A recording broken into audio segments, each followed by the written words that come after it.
Today's episode is brought to you by Abby Connect. Are you a firm owner that loves those loyal clients who help you drive growth of your top line revenue? Well, steady growth comes with great customer experiences that start from that very first phone call. And by the way, do you use voicemail? Because if you do, 85% of callers who actually reach your voicemail will hang up or get frustrated. So first impressions set the tone for the kind of service that you want to provide. And Abby Connect is here to improve your customer service while saving you time and money. You get to offload those incoming phone calls that distract you to friendly, knowledgeable receptionists who you can hear smiling through the phone. If you want to get a free trial and try it out, we have a special offer for you over at abbyconnect.com. And make sure to mention the Abundant Accountant podcast when you set up your trial. So grow your firm with your own professional, reliable, personable receptionist team from Abby Connect. Once again, get your complimentary trial with a very special offer over at abbyconnect.com and mention the Abundant Accountant podcast. Now, let's get into the episode. Welcome to the Abundant Accountant podcast, where all accountants come to learn all the ways to grow your firm. And when you're in doubt, I am here to help you out. So if you're ready to learn and ready to grow your firm, then you're in the right place to sharpen your skills and increase your revenue.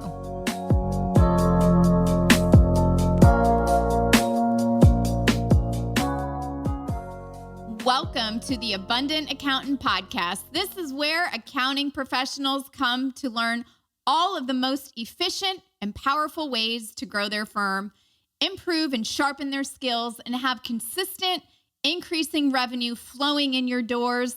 I cover topics from networking, pricing, finding ideal clients. Today, we are talking about how to pick a sales training program, how to set boundaries with clients, and so much more, so you can stop giving away your time and expertise for free and really start getting paid that value in your worth.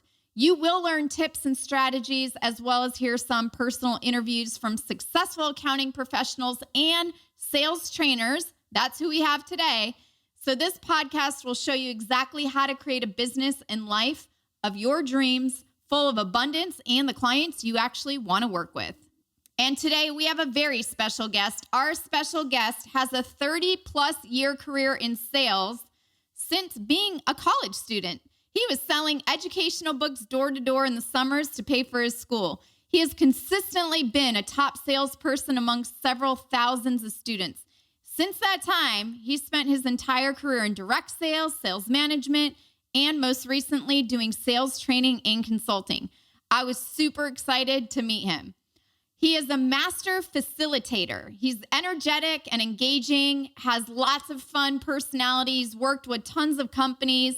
He's mostly in the medical device space and financial space. So he's worked with Abbott Labs, Enterprise, Delta Faucet, First Bank of NC. I'm going to guess that's North Carolina, Comcast Spotlight, and Quest Diagnostics, and many others. He lives in Spring Hill, Tennessee. He's got a really cool accent. He's got a wife and 2 kids, and he went to the University of Tennessee in Knoxville. He enjoys, in his free time, because that's very important in the sales process, to learn that, golfing, motocross racing with his son, and running. But before we welcome our very special guest today, Mike, to the show, if you aren't where you want to be with your accounting practice, I get it. So many of the accounting clients that I work with come to me feeling frustrated or stuck. And what I've found is that they're really not charging enough for their services, and they don't have a solid system in place to really enroll high-paying clients. And that's why I created my Selling Without Ever Selling system, so you can have this information in your hands to really give you the confidence to position yourself as the expert, get consistent, high-quality type clients, and have people tell you they want to work with you, and so you can get paid exactly what you wanted to charge. And I'm really excited about this, and I'm offering a free coaching session for those of you that have your own accounting practices or firms, whichever word you like best, and you've been in business at least 2 años, 2 years. I am learning Spanish, so 2 years. So if you want to build your firm, get that confidence, sell high-level services with ease, spend more time with your family, and have that abundant life and freedom and flexibility you've always wanted, head on over to theabundantcall.com and book the first slot you see. We do have a class coming up, so I'd love to share that with you if it's a good fit. But remember, you must have an accounting firm and been in business 2 years. So theabundantcall.com. Now let's welcome Mike to the show. Well, thanks for having me. I appreciate it. Well, thank you so much for taking out the time to be with us here on the Abundant Accountant Podcast. I'm very happy to have you here because I love talking about sales. And for most of you listening, I know it's not the most favorite part. And you're probably like, what is Michelle going to talk about today? And who is this Mike guy? And what am I going to have to do to convince somebody? And I don't want to be pushy, sleazy, or annoying to people. Mike, all that stuff that I'm sure you experience as you're doing your trainings around the country. So before we dive in, can you just share with everyone listening your background and, what it is that you do pretty much on a daily basis? Yeah. So I currently work with basically a friend of mine. I started a company called Sales Bullpen. So what we do is we help companies with sales training and leadership training, development and customer service training, whatnot. I spent about 17 years with a company called Integrity Solutions. And I was thinking about this prior to that. I started my sales career about 35 years ago working for a company called Southwestern, where you're in college students. And we go out and we sell books door to door about 80 hours a week, straight commission. So, yeah, it's been a lot of sales for a long time. Awesome. Well, I'm very happy to have you here. As I said, we are going to, just have a conversation today about sales. And then also for those of you that are looking to maybe get some training in this area, we're going to address some of the problems that exist in sales training programs out there. Mike has been actually training in other industries. And we got connected by one of my best friends. And I said, oh my gosh, we're in alignment. I think you can bring a different perspective to the accountants out there who are, working with clients all over the country and world on the international side. And really, we'll talk about that. So I'm happy to have you here today. And I guess, what are your views of selling, Mike, that you see that could really open and shine some light onto a CPA who started their own accounting firm and never realized, like you were at Southwestern selling college books, that they actually had to sell every day, right? We have, and when I talk about we here, I put on my accounting hat, my accountant hat. I worked at Moss Adams for 3 years, saw a ton of client meetings. I always pushed my way with the partners to go to the client meetings, and that's where it all began. And I think a lot of people, we want to quit corporate maybe, or we want to go 2 feet in on our own business. And the number one thing on a P&L is revenue or sales. That's the first thing on there. And it's really the lifeline of any business. But what is your view on selling? Well, I think from a sales perspective, first off, I think a lot of things that you've said are spot on from a standpoint of there's a bit of a stigma against salespeople.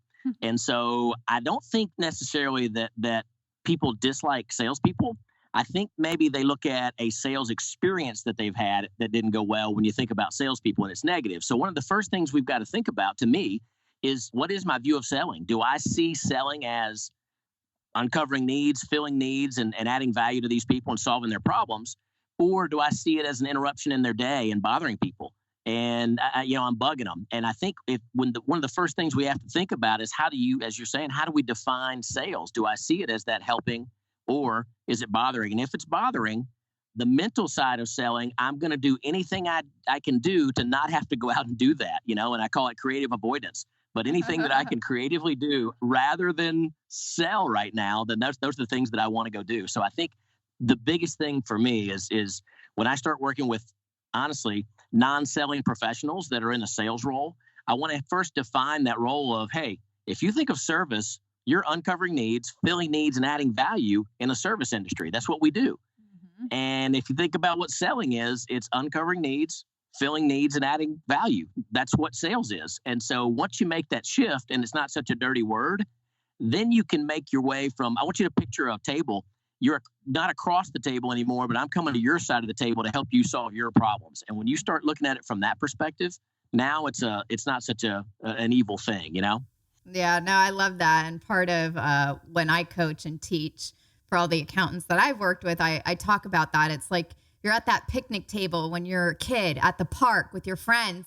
And in a business negotiation or a client onboarding or whatever, we think that we're sitting across from the table from one another, but really it's about sitting on the same side of the table. And I say the same thing, or another visual for those of you that are visual like me is imagine yourself in their shoes, right? You've had that experience that went bad.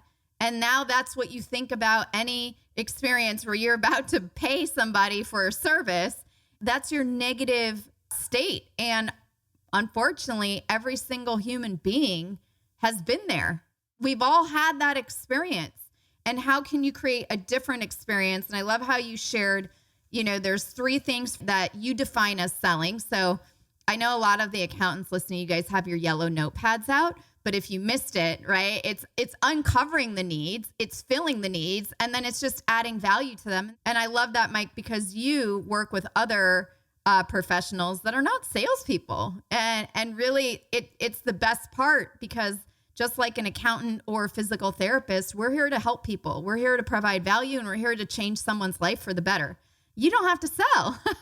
So for those that need a little bit more help than being in someone's shoes or sitting next to each other at a picnic table, just like you did in like the 4th grade, what are some other tools to make that mental shift so it doesn't seem so scary or even a stigma for them?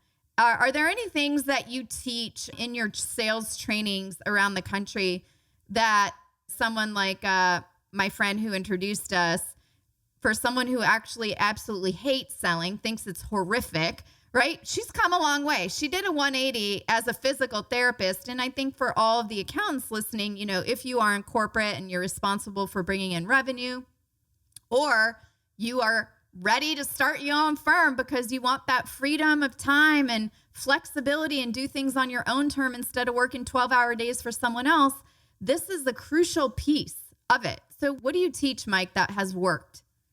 I'm going to give you a couple things. All right. First off, preparation and pre-call planning is key.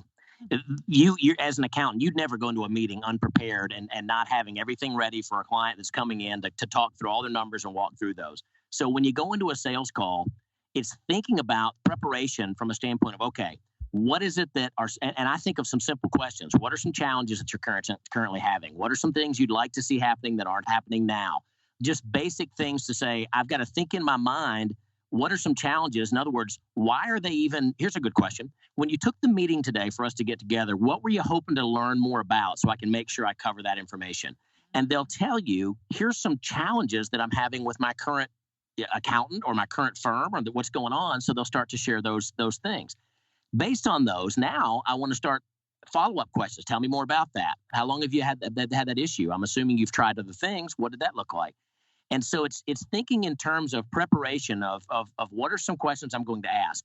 While you're preparing, also stop and think for a second. What's one thing that this customer could ask me that I may not feel comfortable answering? I don't know I don't feel very good about that. So I'm going to make sure I go, because today's the day they might ask me. So I'm going to make sure I prepare in a way, if that question comes up, I'm prepared to answer it. So I've done some preparation. I think the second thing is we got to think about, from a line of questions that I want to ask, I need to be listening about 80% of the time and talking about 20% of the time. So I need to be thinking about things that are going to get them sharing with me.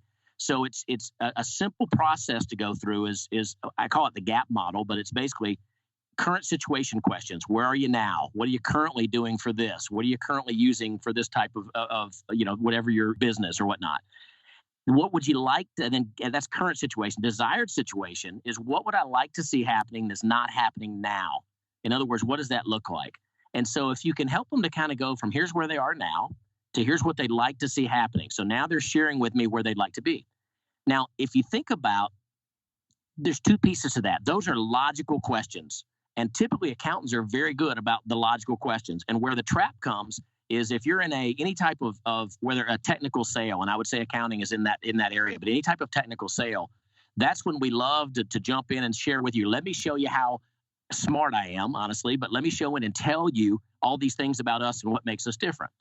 Well, it's not time to do that yet. Once we get to that point where we're getting these logic, we uncover the needs, we've got to move to some emotion and then when I say emotion, I don't mean emotional like tearing up emotions. What I mean by that is, why would they want to do business with me over who they're currently using? And if you can think in terms of, here's where they are and here's where they like to be, if you could get where you'd like to be, how does that impact your business? Okay, well, that's financially, it helps us. It saves us time, whatever it is, that's their emotional push. I get more time to spend with my kids if I'm not doing this all the time. Okay, that's their draw. So understanding that that's an emotional reason. So if I can help save that time and show them those things, they'll want to do business with me. Or maybe it's a concern. What are you currently doing? Well, that's a real headache for us. That's been a real problem. That sounds like that concerns you. Tell me more about that. Now we're getting into emotions of pain and issues and challenges. So if you could solve those problems, then what does that look like? And okay, well, let me share with you now. Now we've gotten to what the real deal is. And the transition is not into okay, if I could solve those problems, would you do business with me? But going into, now let me share with you some solution ideas that a lot of my clients that I currently work with who had your same problems are now able to alleviate, and being able to save them time, save them money, allow them to spend more time with their family, etc. So now I can start to share what differentiates me from other accountants or other businesses. Does that make sense? I'll stop there. Yeah. Does that make sense? Yeah, for sure. So you like to start with 2 logical type questions with some follow-up in the preparation phase, and also 2 emotional type questions to find out really what's important to them. Because at the end of the day, and I love it, you say everything I say, so this is really good. So everyone listening is going to be like, oh yeah, Michelle's actually right in everything she's taught us so far. That's great. So let me give you an example of that. Okay. Let me give you a real life example. Let's hear the story. And everyone listening, grab your yellow notepad and take some notes, because these conversations are what will have people work with you over anybody else they're talking to. Yeah, and I promise this will hit home when I finish the story. But when we built this house that I'm in now, I went down to Lowe's, to the local Lowe's, to buy grass seed. And I walked in and the guy says, can I help you? And I said, yeah, I need some grass seed. He said, come on back. And I promise you, he started asking me those questions. He said, tell me about your lawn. And I said, well, I don't have one. He said, okay. Is it a new construction? I said, yeah, it's a new construction. He said, okay. He said, is it full sunlight or shaded? And I said, well, it's going to be full sunlight near trees. He said, okay. I'm assuming you have a sprinkler system. I live in Tennessee, so we live in the Southeast. It gets very hot. And he said, I'm assuming you have a sprinkler system. I said, no, I don't, but I promise I'll water it. And he said, let me ask you this. Are you meticulous about your lawn? And I said, what do you mean? He said, well, no weeds. And when you finish mowing it, you kind of like to look over it and boy, you're all proud of what you did. I said, yeah, that's me. He said, okay. Based on what you told me, I'd go with this one right here. And I said, okay, sounds like a good plan. Oh, hang on a minute. That bag is $106. And the one over here, same size bag, is $67. Why am I going with the more expensive bag? And he said, well, basically that one, the more expensive one, and he started rattling off. He said it's made for the Southeast. It has a deeper root. So basically you can, if you miss a watering, which you will because you don't have a sprinkler system, it's not going to die off. The other one, the cheaper one, is a construction grade seed.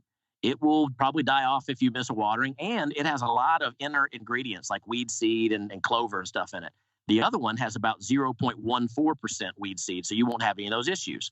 Now, the question is, had he just walked me back and said, hey, grass seed's right here, let me know if you need anything, what would I have done? You probably would have gone cheap. But for everyone listening, have you read the book Influence? Such a good book, right? Yeah. And what he did is he actually showed you the more expensive option first as well, which is very important. So if you're offering different services, you always want to start with the highest one, right? Would you agree, Mike? Yeah. I agree. Yeah. So keep going. Well, my question is, what would I have done? Well, I would have gone cheaper. Why? Well, I didn't see the value. The value is I wouldn't have seen the value in the more expensive seed. And because he explained the differentiator, the values that differentiated the higher price versus lower price, I was willing to spend more money. And the sale was not in him pushing me or closing me. The sale was based on how he asked questions. And so I think one of the big stigmas that maybe we have from a sales perspective is that we think about hard closing. And I got to see these people at the grocery store, work with them. I got to close sales. And the reality is closing has nothing to do with closing sales and a whole lot to do with the quality of the questions you ask on the front end. And if you'll do those to solve your problems, you don't sell product anymore. You start helping people solve problems. That's the view of selling shift. Yep. And I love that. And he helped you solve the problem. And he could have even taken it one step further. And I just want to share it because all accountants, you guys can use this in your conversations with clients. But if Mike bought the cheaper seeds and they would die off sooner, if he missed a watering and it had clover and weeds and had other issues, then he actually would have probably spent more money because he would be coming back more often because the grass would continue to die. So sharing the opportunity cost is something I would add in for all of your services, be it tax resolution, monthly bookkeeping, high level. There's a cost for messed up books. There's a cost for not paying your taxes. There's a cost for overpaying the government for those people who are not doing any tax planning on the preventative side of their work. Literally, there is pretty much a cost for any service that you sell today. And if you've got one that you want to run by me, send an email to hello@thepitchqueen.com and I will tell you what the opportunity cost is, because I have not met one accountant that doesn't have an opportunity cost. And Mike, I know nothing about grass. I live in San Diego and have a condo and I got palm trees. But how many bags of grass, with the cheaper one, not the more expensive, if you would have just walked down the aisle and chose the cheaper because you were going to shop based on price, after it would die off, you'd have clover and weed seed situation issues. Don't even know what that means, but doesn't matter. How many more times would you have gone to the depot to get more bags? And then also the opportunity cost is if I heard you're meticulous about your lawn, and that wouldn't deliver the result that you're looking for to have meticulous lawn. It would be brown every single few months because you would miss a watering organically if you were traveling. And what you do for a living, you travel around the country doing sales training. So I'm just curious, how many extra bags do you think you would have purchased if you went with the cheaper option? Yeah, absolutely. Well, two things. It's a great observation, because what would have happened is, first off, I would have been disappointed that the salesperson let me, or that someone let me buy the seed, but the fact that it didn't have the stuff that I wanted in it, and it wasn't the quality that I wanted. So therefore, I would have probably gone back. Yeah, you got to get 3 or 4 more bags at least to kind of cover those spots. But I think you hit a really important point, being that when we look at price versus cost, the price was actually more expensive, but the cost was much less expensive. And so it allowed me to do it correctly the first time. And so price objections, when you can help break that down, just like you did very well in that example a second ago, when you start to break that down, understand the difference in price versus cost, I don't always have to be the least expensive price-wise, but I can save you a lot of money cost-wise, if that makes sense, if you do it right the first time. Yeah, of course. And I love the book Influence. Did you read that, Mike? I have not read it. I'm going to put it on my list. Oh my God, it's amazing. Oh, it's the best book. I haven't read it either, but I teach it all and I just had no idea. But they've got this story about turquoise, and I'm just going to leave it at that. So you're all so curious that you just go and read it or audio listen to it or something. But yeah, it's about turquoise. And it talks about like the price versus cost and the perceived value. And yeah, no, I love that. So you would have had to buy 3 to 4 more bags of the cheaper stuff. Your lawn would have been brown and you would not be very happy because your lawn wouldn't have been meticulous all the time. And you have to also think about all the trips to the depot and lugging those bags and the lines. Oh my God, sounds like a headache. You know what's interesting too is that guy that sold me that grass seed. His name is Alan, and I go back to him every time I have a problem, and I've been going back to him for years now, not just with grass, but with anything, because Alan is a problem solver. I don't see Alan as a salesperson. I see him as a problem solver there, and he has knowledge about a lot of things. And you think about that with your customers too. When they see you as a problem solver and you are solution oriented, first off, your confidence when you're able to solve a problem for a client, you feel really good about it, but it also deepens the relationship. So every time you have a problem, which you we tend to say as salespeople, or as people, we tend to, shake our head and go, oh, no, it's another problem. That's an opportunity to actually, people who have a high level of emotional intelligence recognize, wait a minute, if I solve this problem, it deepens this relationship and that customer becomes more sticky, if you will, that they go and tell other people about what a service I provide. Like I've told you about him. Yeah, I love it. The customer becomes more sticky, but it's really being able to see a problem and then turn it into an opportunity. And I think we have to have our head up and not be stressed out and working 12 to 18 hours a day in order actually to observe these problems. And when we can offer price versus cost to clients, you actually increase your revenue and profitability, right? So awesome. Absolutely. Okay. And I know, Mike, that I have got to ask, but there are problems out there with sales training programs. And for accountants listening who might want to explore and consider their options with actually getting trained in this area, what are some problems that you've seen with sales training programs that exist, specifically for accountants? I think that there's a couple of things. I mean, I think first off, any sales training, it doesn't matter which area you're going to be in. I don't care who you go with a program that has a follow-up process to it. Because one of the big mistakes anybody makes is they bring in and they have an event, not a process. And so if it's a sales training type of event where you spend a day or a half day, everybody's done that. And you get up some kind of a folder or a book or something that they give you and you go, this is really good. And then what happens is you go back to your desk and you go, I'm going to use this. It was really good. But I'm going to use it after I answer these emails, and I have 40 of them because I was out for the day. So now I'm going to sit down and answer emails, and I'm going to put that thing on the right side of my desk for a while, and then I'm going to put it in the credenza because now I've got so many things that I've got to do and answer calls, and it goes away. And I think we meant to use it, but life gets in the way. So one of the things I'll say is whatever process you go with, make sure it has the event, because you need some kind of training. And I'm a fan of online, but not for the initial seminar process piece. I think you need people talking to people and it's sharing real life accounting ideas that are things, here's challenges we run into so you can deal with real stuff. And then after that, there's ongoing where you don't just intellectually talk about selling in the classroom, you experientially develop the skill. And what I mean by that is we're going to take 2 or 3 bite-sized chunks. I'm going to go out, I'm going to practice those, and we're going to come back and share how did it work. And we start to build some confidence because someone in the room says, gosh, I had a person this week that was this situation. And I asked these questions and oh my goodness, they told me those things and it really worked out well. And somebody says, I had the same thing. What questions did you ask?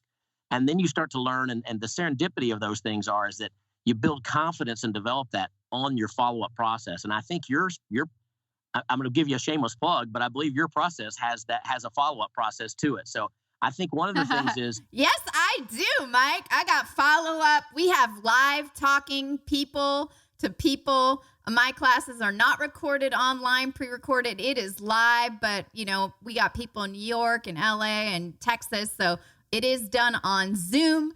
But I'm all about the live interaction because live talking and learning from each other. And like you said, you have to develop the skill. And this is great. This just confirms everything for me. We didn't rehearse this. I was going to say, we didn't rehearse this in advance. We actually did not. So this is really just kind of funny. But having that real life experience and being able to practice, you say 2 to 3 bites. I tell them to try 100% and fail because failure actually, in my mind, and maybe it's from personal experience, I've failed so miserably multiple times that once you do it once and fail miserably, you're never going to do it again. It could be anything from like the talking less and listening more.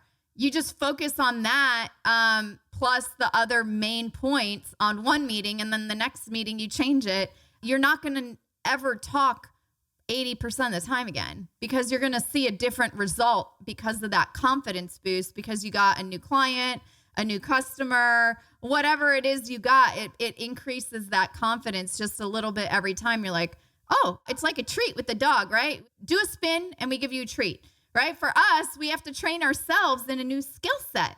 So I love that. All right. What else? What other problems have you seen? Well, I'm going to tap onto something you just said because I think you're spot on that we do learn from it and move on if we allow ourselves to do it and move on. I think it takes a certain level of emotional intelligence because here's the thing. Most of us do not like being that uncomfortable. So I want to say you got to get in the habit of being comfortable getting uncomfortable. And that means today I'm going to ask some questions I'm afraid to ask. Today I'm going to go call on someone I'm afraid to call on. I'm going to do some things I'm afraid to do. And then have the emotional intelligence to step back and go, okay, let's see how that went. If it went really well, then I can say, hey, that went great. What caused it to go so well so that I can duplicate it? If it was a crash and burn, which we all do, like you just said, if it just went miserably, then I step out and go, okay, what did I feel like? Where did I lose that particular person? Did I listen? I didn't listen enough. I talked too much. What was it that I did? And can I step back and learn from it and go, okay, next time I won't do this. I'm going to change that up. And you've got to go into it looking not as those aren't failures. Mistakes aren't there to put you back. Mistakes are there to teach you something if you're willing to learn it. So you have to step back and go, okay, what am I going to learn from that? And let me try it again. And let me try it again. And pretty soon you start to get whatever your weakness was becomes your strength. And I'll throw that out.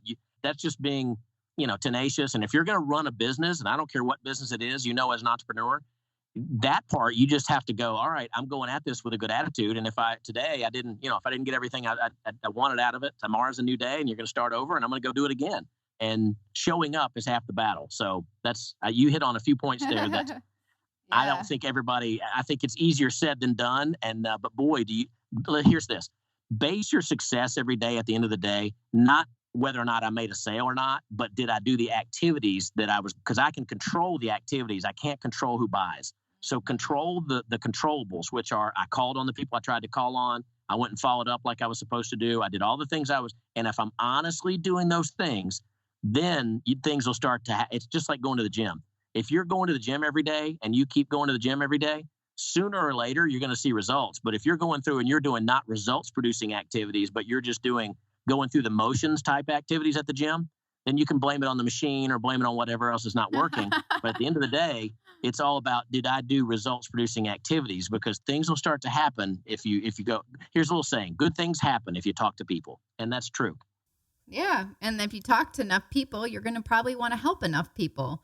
And then you get, like you said, you get to improve on the things that will ultimately get the sale, but we can't compare. And also I'm going to just add to that, Mike, and tell me if you are in alignment or not, but compare yourself to the day prior. You can't compare yourself to somebody else. You can only compare yourself to the progress that you make as long as it's just in the forward moving direction from the day prior. You got it. Yeah, I love that. There's no win in comparison. And I think it's interesting how you can do 9 things correctly and 1 wrong, and you tend to focus on the one thing you did wrong. You're your biggest fan. So you have to kind of step out of your own way a little bit sometimes and go, look, okay, so I goofed up on the 1. So what? I did 9 things right. And how can I change that? And so that you don't find yourself focusing on only the negatives. And I think that's human nature. It is. I have that problem, but I work on it every day. All we can do is just get better every single day and improve slightly. Are there any other problems that you've seen with training programs out there, that someone listening who is considering enrolling in a sales training program for themselves for getting better in their firm, or, they're going to go from entrepreneur to entrepreneur and go 2 feet in and start their own firm. And they're like, wow, I better do it differently. So I'm going to enroll in a sales training program. What's something else out that you've seen that maybe we haven't touched on yet that you think is really important that we share? Well, I think we're specifically in the accounting space is what we're focused on here. I think you need, and you're going to get a plug for this, but I think you need to find someone that has walked in your shoes before. In other words, they're in the industry that you're in, or at least they know enough about the industry and you trust them that, okay, they can give real life examples. Because I think if you're going through training and you're talking about things that really aren't applicable for what you're doing every day, the skepticism starts to creep in. And it's like, yeah, you know what? So I think as specific as you can be. We do a lot in the medical device space, or we do a lot I do a lot with different industries, banking and different things that we do. And I make sure I go in and understand that industry before I work with them. And then you start to be a little bit more of an industry expert. And I would consider myself a little bit of an industry expert in these things that I work with, only because I spent lots of time learning that business from people that are in it. So if they've got it, I want them to have a little background so they can speak to specifics in your industry so that they're going through, and it's not so a widget, if you will, that they're using examples. Yep. Love it. Anything else? I think that's a couple there. I think that's a couple of different things that I would look for. All right. So those are the problems to look out for in your sales training programs. What is your take on investing in a sales training program, be it, everyone that you've seen in banking and medical device and physical therapist to an accountant? Like, what's your take on making that commitment, number one, and an investment, number two, because nothing's free and we're all really expensive. I'm just curious to know what your take is on that. I'll use it. I'll use a kind of example, but there's the old story of the guy that says to his manager, he says, we're gonna invest in this training, but boy, it's really expensive. And the guy says, well, what if we invest in this and they quit? And he says, well, what if we don't invest in them and they stay? It's like, we need to invest in our people and make sure that in today's competitive environment, from a hiring perspective, I think you need to do everything you can to, if you're asking people to hit certain results, you got to give them the tools to be able to do those things. And so, and I think for you and if you're running your own business or you're stepping out to do that, you've got to continue to invest in yourself. And I consistently, and I know you do as well, I try to read good books and listen to things. And there's so many of things that aren't necessarily for me. They're not even new. I go back to How to Win Friends and Influence People, or How I Raise Myself from Failure to Success Through Selling by Frank Betcher. These are old books that Dale Carnegie and Frank Betcher and Steve Covey, and they're principle based. And so if you're consistently putting those things in your mind, it helps you to, I guess, stay away from the negatives and the scary Mondays and all those things, And Yeah. I think you just have to get consistently, because we all wake up at 4:00 in the morning, freaked out about what's our next day going to look like. We all do that. And so you just have to kind of step back and go, what are the things that I have learned, at least myself, to say, okay, at the end of the day, all right, I'm done for the day. I'm finished up. So what's tomorrow look like? Let me write it out. And if I can write out 3, 4, 5 things that I have to do tomorrow before I leave today, something starts to happen subliminally in my mind that makes it kind of start to work on it while I'm sleeping. And I just tend to sleep better because I don't have this angst of what am I going to do tomorrow? And so one practice I've gotten into is going, all right, every day I'm going to write down some things that I need to do tomorrow and get that stuff already ready to planned out. So tomorrow I wake up with a plan. And reread your books, the old ones, over and over again. I think that's a key thing that you said is repetition. But you have a new one, Mike, to go listen to, and everybody else. It is called Influence. Robert, somebody wrote it. Can't think of his name right now. Also, another one of my favorites. I'm 2 times through. I've taken all the notes. If you want the notes after you commit that you're going to read it, I will email them to you. Just email me, hello@thepitchqueen.com. Was Chris Voss, Never Split the Difference. Hostage negotiations. Yeah. I always want to be in the FBI, so I could listen to that over and over again. But I love it. Thank you. I just bought it. You did? Did I tell you about that? Somebody told me about it, and it may have been you, and I just literally just got it on Audible a couple of days ago. Oh, it's so good. I'm like, it's so good. I got all the notes. So once you complete it, I'll send you my notes too. Yeah, that's right. I need to also do it. But thank you so much, Mike, for being here with us today on the Abundant Accountant Podcast. It was an honor to have you. Thank you. I appreciate the opportunity.